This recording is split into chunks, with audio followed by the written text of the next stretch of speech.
Hello friends, welcome to my YouTube channel. So today in this video I am going to show you how to add the languages to the keyboard in this device.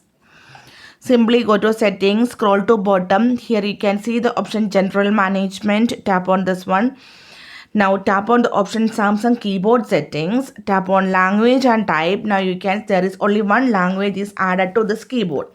If you want to add more languages, tap on the option manage input languages.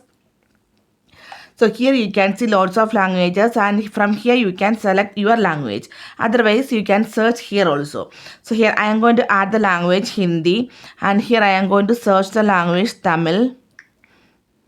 You can see turn on. Now here I am going to search the language Malayalam. You can see turn on this one.